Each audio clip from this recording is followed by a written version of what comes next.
get some Welcome to Racin' and Stuff, our 24th episode. Good job. Yeah. I can't believe I'm remembering this. And, it's an evil number, too. I wasn't. You know what's funny? You know what? No, you know what's really You weren't going to bring it up, were you? No, I wasn't. I was not going to bring it up. You know that song, My Own Worst Enemy? You ever heard of it? Yeah, I've heard of a couple of songs. Yeah. With a name similar to that. Yeah, that song's about me.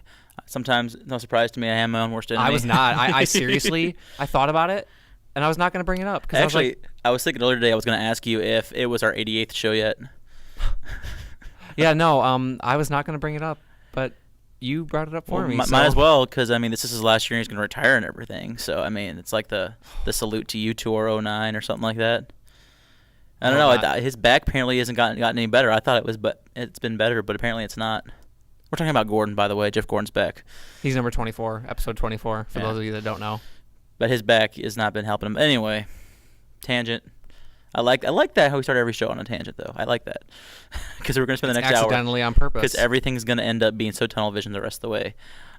Once again, this is the show where we talk about racing and other sports and all that. And as always, I'm here with my good friend Chris. And I ask you how you're doing. I guess you're doing pretty good since I brought up Gordon's number on the show. No, I'm good. Adjusting to the fact that my all-time favorite driver might retire. But no, I'm good. I'm good. I just really amuses me because I driving here today, I said, episode 24. How it is with 88 or with 8 probably still. It's just like in your head when you see anything with the random number, it's like it kind of just hits you like instinct a little bit. I've actually shaken that off. Shaking the 8 off. Yeah, the 8 doesn't apply anymore for me. But like if you hear I bet there's a tiny bit of you that whenever you hear somebody say, "Oh yeah, I was driving on Interstate 88 today," I bet for a second you think it. In fact, it's almost I have to hold myself back if the person I'm talking to isn't a racing fan because I know they won't get it. We live next to Interstate 88. I know. I thought it was a sign from God that this was meant to be, but now I'm just thinking it's just randomness. One of the major roads on the way to Peoria is 24. And you're gonna tell me that somewhere near Kyle's house there's a Route 29? The 29 actually is in Peoria.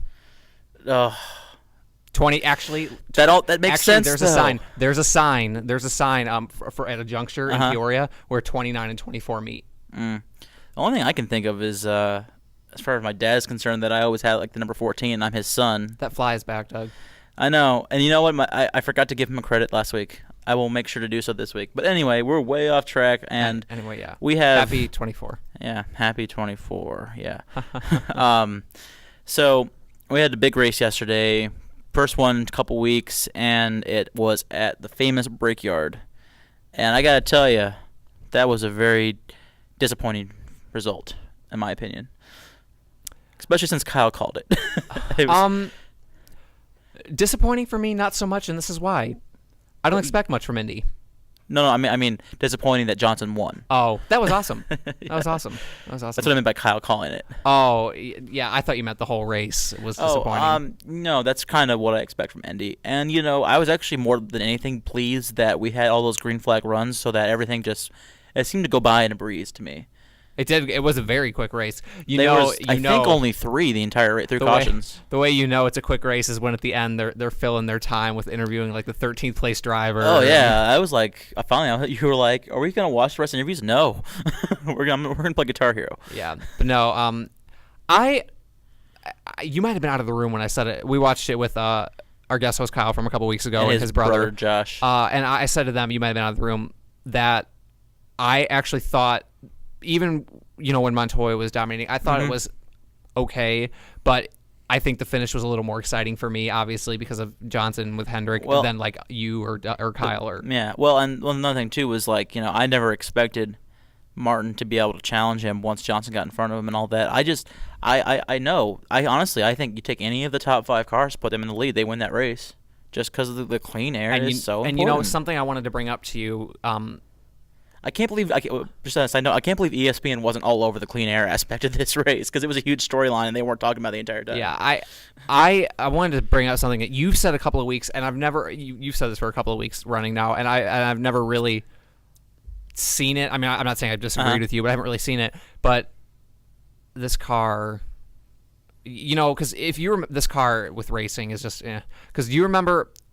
I don't know what year it was. Several years ago, 6, 7, 8 years ago, the aero push thing was huge. With the old car, it was, oh my goodness, we can't pass. But then, like 02, 03. But then For a couple years, it disappeared. Uh-huh. And there was that awesome racing stint that we talked about, 04, 03, or whatever it was. I think 04 was a great year for racing. And now this car is just, you just can't.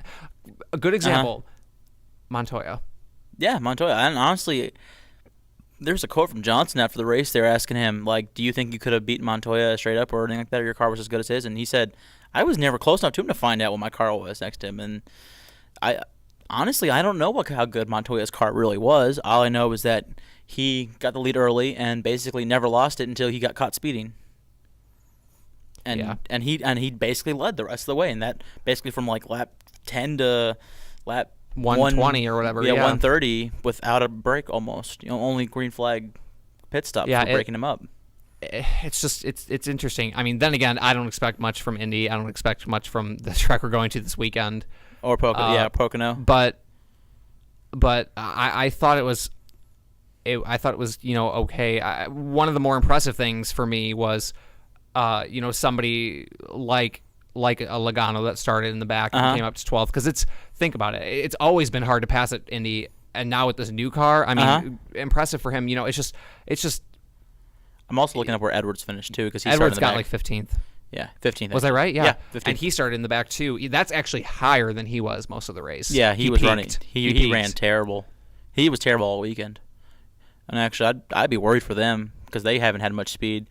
Which brings me back to Montoya. He didn't get that top 5. We were talking about during the race yesterday. He didn't get that top 5, even though he probably should have. But I had said to you, he finally at least was showing the speed. I'm actually slightly appeased because he looked strong, and that's the first time all year that he's looked strong, and it's the first time he looked like a contender.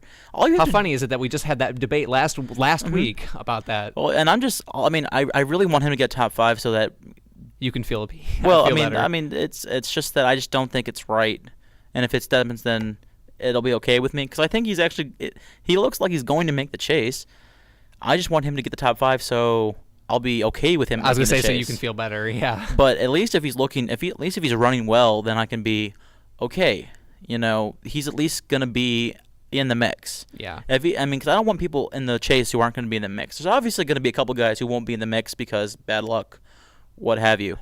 But I have to go into the chase thinking this driver or this driver or this driver or 6 or 7 drivers could get on a hot streak and win the championship. Yeah. I think for Montoya, it's not a guarantee that he was going to win yesterday, but I think he probably was going to get that top 5 for sure. Absolutely, yeah. And I think give him a restart, he probably chooses the outside instead of Martin choosing the inside, and then he'll probably have been him and Martin.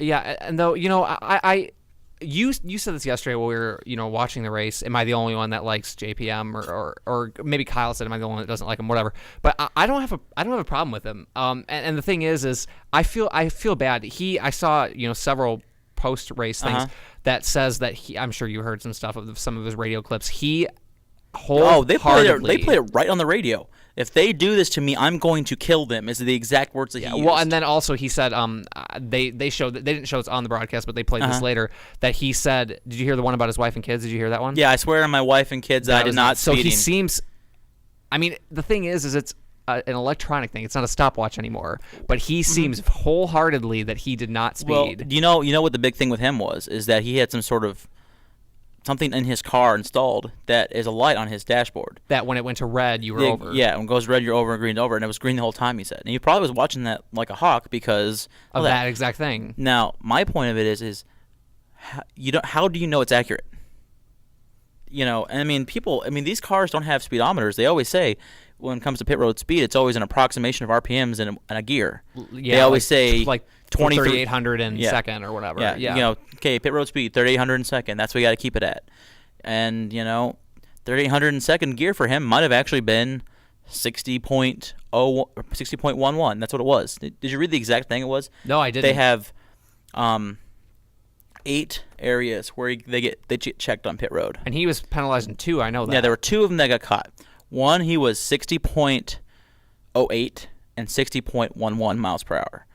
And they give you the 5 mile per hour cushion, so it was 0.11, 0.08 over the speed limit. So it really was by that much. And